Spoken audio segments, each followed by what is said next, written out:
At nospartsnow.com, we buy and sell vintage Honda motorcycle parts.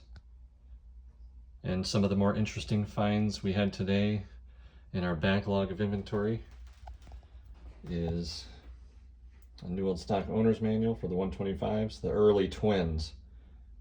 And these are really cool, the 125 twins.